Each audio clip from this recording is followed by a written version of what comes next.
Наталья Левакова иминиятлештирүү агенти 2 турак пункт арасын еш узарга туры киле аңа. У нас дорога... Юлыбыз юк иде инде. Начар һава торышы булганда машинаны урта камышлыда калдырып җәяү йөри идек. Шуңа да хәзер бик шатланабыз. Шундый әйбәт юл ясаганнары өчен рәхмәтебезне белдерәбез. Хәзер машинада да җәяү дә 3 минутта барып җитеп була. Юллы болуны бүген 2 авыл халкы гына түгел тулаем җирлек бәйрәм итә. Ә бу 6 авыл 1000 ярымнан күбрәк яшәүче дигән сүз. Сегодня у нас работают прекрасные программы, которые дают возможность строить в одном районе, представляете, по 15-20 километров дорог. Поэтому мы должны благодарить президента республики Миниханова Рустама Нургалиевича. Неоценим вот эти программы. У нас получается каждый год в каждой деревне что-то можем делать. Кызыл Октябрь поселогында 25 турак йортта 59 кеше яши. Дистә еллар борчыган юлсызлык проблемасы быел вак, таш, ком катнашмасы җәелгән өстлекле юл тасмасы белән хәл ителә. Асфальт булмаса да бик сыйфатлы эшләнде ди шара кунагы Рәшид Хаҗипов.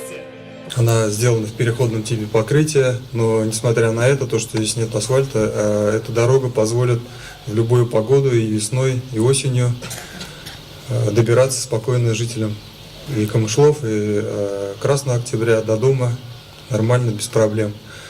Вот. Наши ребята старались, очень трудолюбиво, выполняли свою работу, старались сделать ее качественно.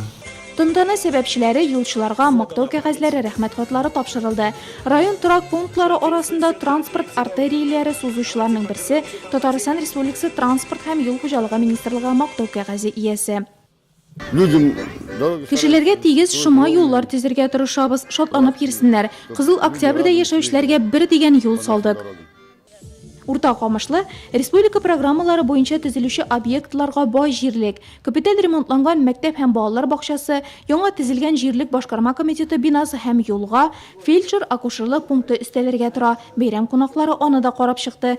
Хәзергә лицензия алу эшләре бара. Урта Камышлыда өй туйлары тагы да булачак әле. Аны да яшәүчеләр бүгенгәчә зур бәйрәм итеп уздырырга ниятли.